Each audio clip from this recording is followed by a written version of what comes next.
In the name of the Father, and of the Son, and the Holy Spirit, one God. Amen.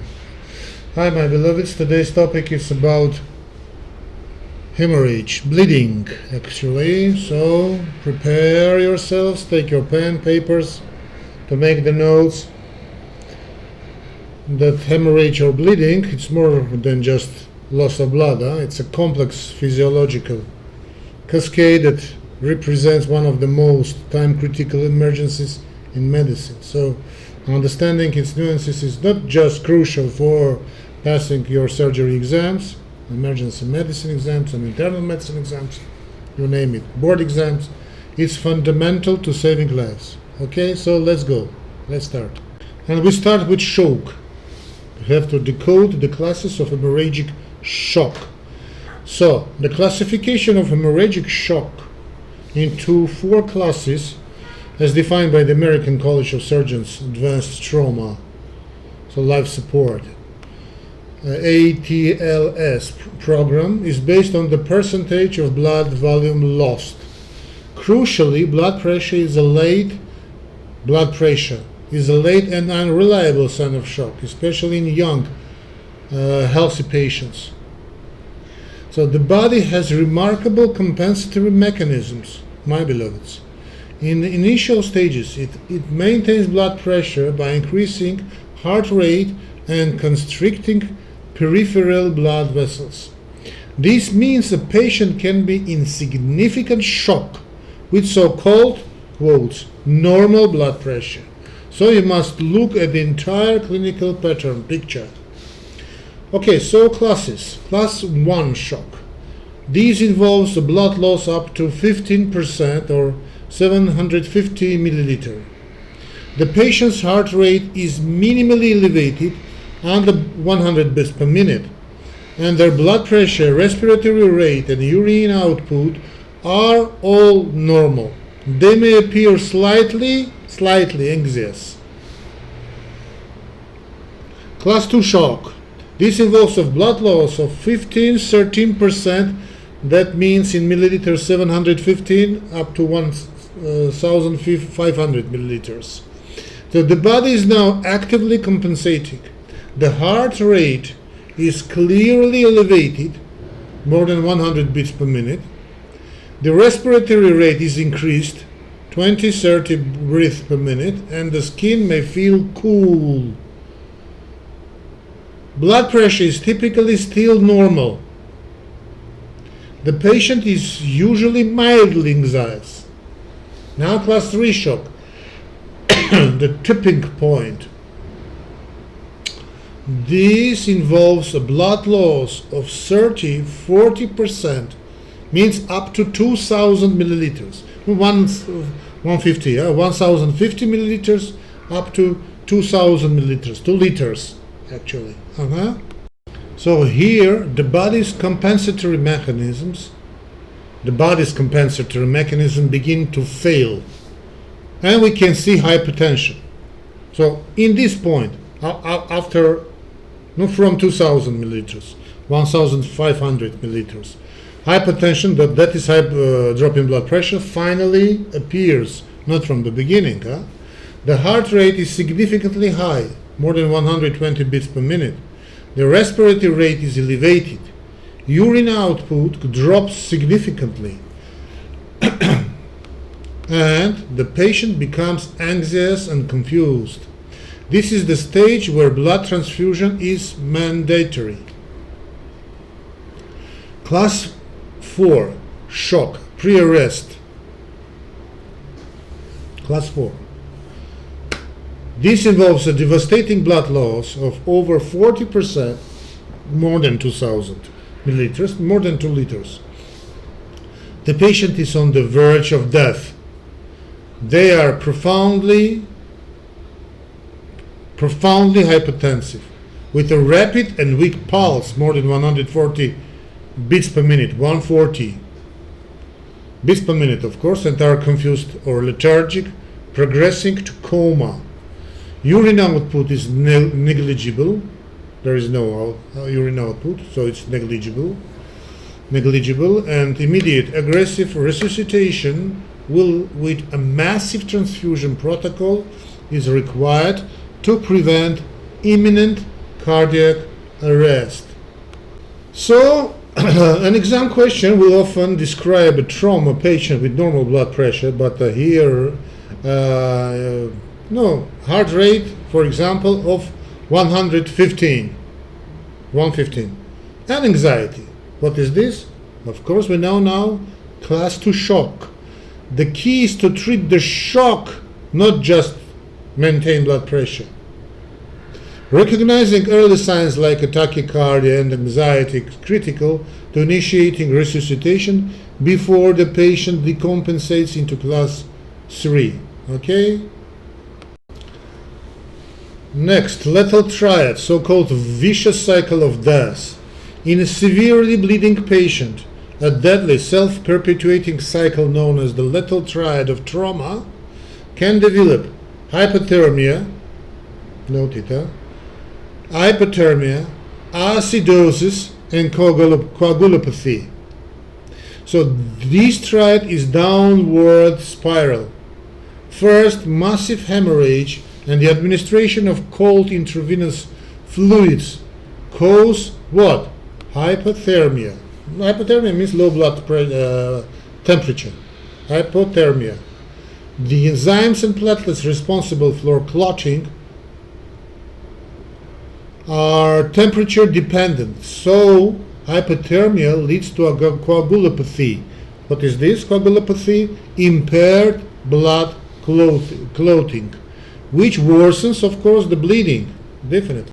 Simultaneously, hemorrhage causes poor tissue perfusion, forcing cells into anaerobic metabolism. This produces lactic acid, leading to metabolic acidosis. An acidic environment further impairs cardiac function and directly inhibits the function of clotting factors, which also worsens the coagulopathy. This impaired clotting leads to more hemorrhage, bleeding, and the vicious cycles accelerates. What's the importance of that? So management of bleeding patient is not just about stopping the bleed and giving blood. It's okay. But you must actively break this cycle. How? To prevent hypothermia, use warm blankets, forced air warming devices, and fluid warmers for all intravenous fluids and blood products. Correct acidosis. The best treatment is to restore perfusion by controlling the hemorrhage and resuscitating with blood products. Treat coagulopathy. Administered blood components, plasma, platelet, early, not just packed red blood cells. Okay, next. When patient is in shock from hemorrhage but has no obvious external bleeding, there are only 5 places in the body that can hide enough blood to cause hypertension. The floor, of course it's not in the body, external, chest, abdomen, pelvis, and thigh. Okay? Time is femur. So, this mnemonic is a lifesaver for rapidly identifying the source of occult that's hidden. Occult means hidden. Hemorrhage. The floor, external. Always check for external bleeding that may have pooled. Thriller. Perform a long roll to check the patient's back. Chest, that is thorax. Hemothorax can conceal more than 1.5 liters of blood on each side. Abdomen, that is peritoneum. The abdominal cavity is a low pressure space that can expand to hold the body's entire blood volume up to 5 liters. Yeah. Pelvis. Pelvis, that is retroperitoneum. A pelvic fracture can tear large veins, leading to massive bleeding into the peritoneal space that can hold several liters of blood. And finally, thigh, that is femora. A closed femur fracture can easily bleed up to 1.5 liters into the thigh compartment. What's the importance of that? For a hypertensive trauma, hypertensive trauma patient, your primary survey must include assessing these 5 areas: floor, chest, abdomen, pelvis, thigh. This is done with a physical exam, chest and the pelvic X-ray, and EFAST. EFAST is an abbreviation, EFAST, Extended Focused Assessment with Sonography in Trauma. So this EFAST exam to quickly check for fluid in the chest or abdomen and abdomen. Permissive hypotension. What does it mean? Letting the pressure drop to save the clot. Yes. So in penetrating trauma without a head injury, the strategy of permissive hypotension aims for a lower than normal blood pressure target. For example, systolic blood pressure around 80-90 millimeter mercury, until the source of bleeding is surgically controlled. The traditional approach of aggressive administering fluids to restore a normal blood pressure can be in this case harmful. A high pressure can pop the clot, dislodging the soft early clot that has formed at the injury site and causing rebleeding. Furthermore, giving large volumes of crystalloid fluid like normal saline leads to delusional coagulopathy. Delusional, that it thins out the remaining clotting factors and platelets, worsening the body's ability to stop the bleed. This is a nuanced concept, my beloveds. So, for example, in exam, permissive hypotension is contraindicated in patients with a traumatic brain injury, TBI. Traumatic brain injury. TBI, it's a traumatic brain injury, as the brain needs adequate cerebral perfusion pressure. For traumatic brain injury patients, the systolic blood pressure target is higher, more than 110 mercury systolic blood pressure. An exam question about a patient with a stab wound to the abdomen should be answered with limited fluid blood resuscitation to a palpable radial pulse, which corresponds to a systolic blood pressure of 80 millimeter mercury, while expeding transport to the operating room, of course. A massive transfusion protocol, MTP. MTP is a massive transfusion protocol, my beloveds. You will find this in your exams.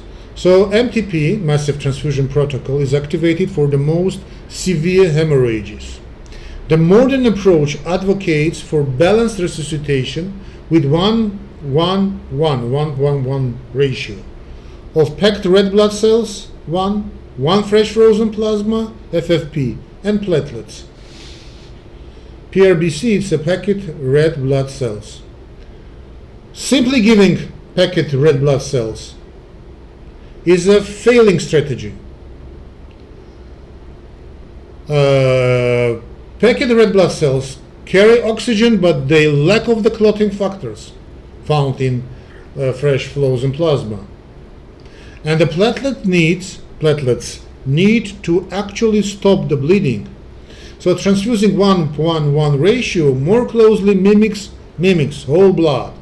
So this balanced approach provides oxygen carrying capacity, PRBC, these packed red blood cells, replace clotting factors, FFP, and provides the cellular bricks in quotes, for the clot platelets, addressing the coagulopathy of trauma from the very beginning. So knowing when clinical importance and the exam importance, so knowing when to activate this MTP protocol, massive transfusion protocol, is a key. Triggers include a patient receiving more than 4 units of packed red blood cells in an hour or presenting with signs of class 4 shock. On exam, if a patient is receiving multiple units of blood and remains unstable, the next best step is often to activate massive transfusion protocol or administered fresh frozen plasma and platelets. Okay, great. Now about tranexamic acid, TXA. So the tranexamic acid is an antifibrinolytic drug that stabilizes clots by preventing their breakdown. Landmark trials like CRASH 2. I don't know if it was about that or not, but now this CRASH 2, for example, showed that giving TXA, tranexamic acid, to bleeding trauma patients within 3 hours, within no more, so therapeutic window is 3 hours. So within 3 hours of injury, significantly reduced mortality. So the body has a natural system to break down clots called fibrinolysis. Sometimes pronounced fibrinolysis, up to pronounce, where an enzyme called plasmin dissolves the fibrin mesh. The TXA works by blocking the activation of plasmin's precursors, plasminogen. By doing so, it protects the life-saving clots that have already formed. It's crucial to remember that TXA doesn't form new clots, it protects existing ones. So TXA is now a standard of care in trauma, postpartum hemorrhage, and certain surgical procedures. So the timing is critical. I repeat, therapeutic window 3 hours. It means it must be given within 3 hours of injury, as evidence suggests. It may be harmful if given after this window. A typical exam question might ask for the next step in managing bleeding trauma after initial resuscitation. So giving TXA is often the correct answer. But remember these 3 hours, please. Therapeutic window. Next, not all bleeding inside the skull is the same. I repeat, not all bleeding inside the skull is the same. The location of the bleed determines the classic presentation, imaging findings, and management, making this as a prime topic for neurology and neurosurgery questions in your board exams. Epidural hematoma. Notes, huh? This is bleeding between the dura mater and the skull, typically from a tear in the middle meningeal artery due to temporal bone fracture. The classic presentation is a lucid interval, a brief loss of consciousness, a period of honey time, a period of being awake and alert, then a rapid decline. On CT, computed tomography scan, it appears lens-shaped biconvex, lens-shaped collection of blood that doesn't cross suture lines. Subdural hematoma, another point. This is bleeding between the dura and arachnoid mater from torn bridging veins. It's common the elderly of those with alcoholism due to brain atrophy. The onset is typically gradual, with headache and confusion developing over days to weeks. On a computer tomography scan, it appears as a crescent-shaped bleed that can cross suture lines. Subarachnoid hemorrhage. This is bleeding in the subarachnoid space, often from a ruptured berry aneurysm. Patients describe a sudden explosive, worst headache on my life. Yes. On a computer tomography scan, blood is seen in the sulci,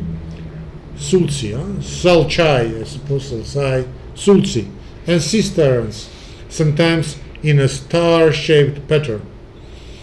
Intracerebral hemorrhage, ICH, This is a bleeding directly into the brain tissue, often due to uncontrolled hypertension rupturing small arteries.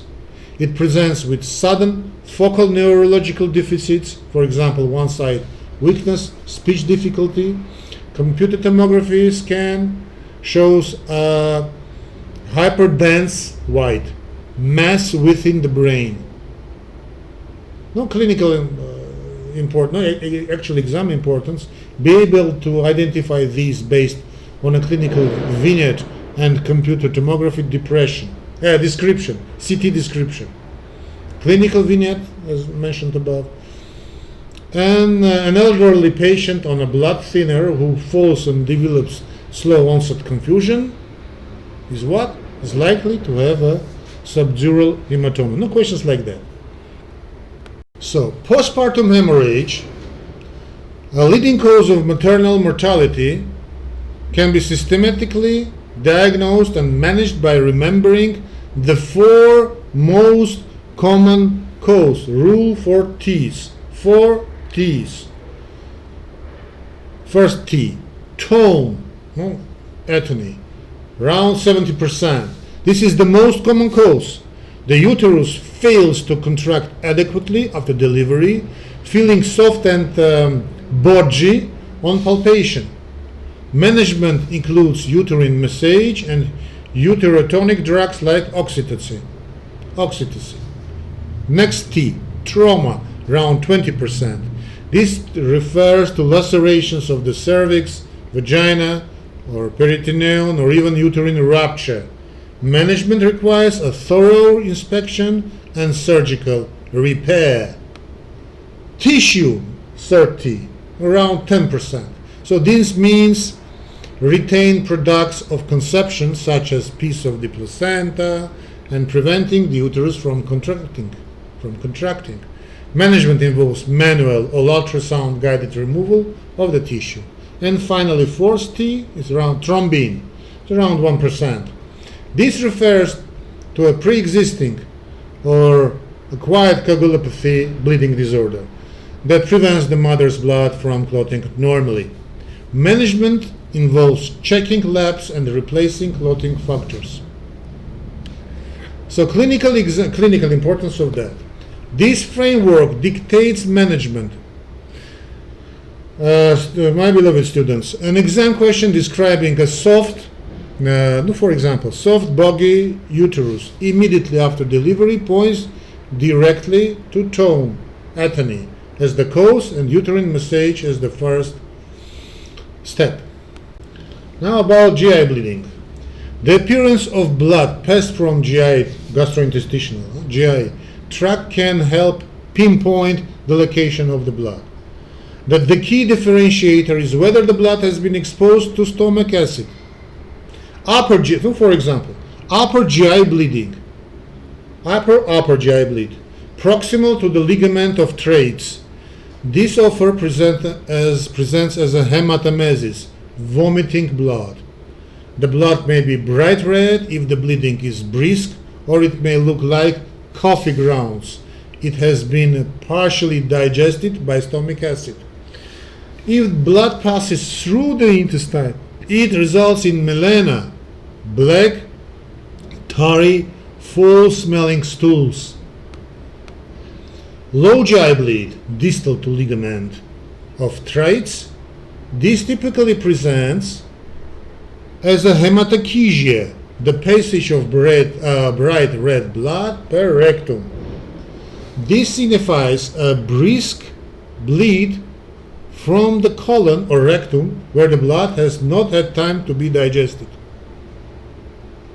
So, importance of that. A patient with melena almost certainly has an upper GI bleed, peptic ulcer, and the investigation of choice is EGD.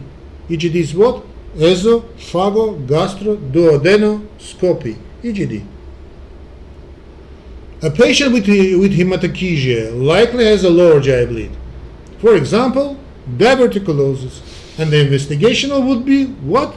Colonoscopy, absolutely. Elderly patients do not follow, developed in aged. Elderly patients do not follow the classic rules of hemorrhagic shock. Their physiological response is blunted, their reserve is diminished, and they are often on medications that mask the signs of bleeding. Elderly patients often have a blunted tachycardia response. Why? Medications like beta blockers prevent the heart rate from increasing, masking the most reliable early sign of shock. They also have less cardiovascular and respiratory reserve, not aging, meaning they can crash from compensated to decompensated shock with a very little warning. Furthermore, many are on anticoagulants, for example, warfarin for clot formation preventing in atrial fibrillation, or I don't know, you name it, antiplatelet agents like aspirin, which can turn a minor bleed into a catastrophic one. Now, what's the importance of that? So clinical and exam. Maintain an extremely high index of suspicion for shock in any injured or ill elderly patient, even with normal vital signs. A heart rate of 95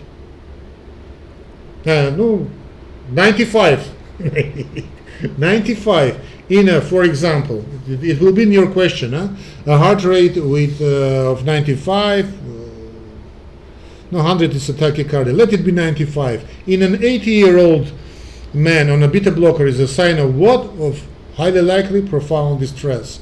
Always ask about anticoagulant use and be prepared to reserve if it's necessary. For example, with vitamin K or prothrombin complex concentrate. Like this. That's it. So, my beloveds, I clarified, I suppose, questions that confused you on the last exams, board exams, big exams. Thanks for your attention. Don't forget to follow and subscribe my YouTube channel, Dr. Y, W-H-Y. So me, I'm Dr. Armen, but my nickname in YouTube, it's Dr. Y, W-H-Y. So with the same name, you can find my private Telegram channel, Dr. Y. And private is private, but it's not costly at all. So you tap in searching mode in Telegram, Dr. Y, without question mark, without. Dr. W-H-Y, Doctor, D-O, not Dr, but Dr. Y, Dr. Y, you click start and you choose your plan. God bless.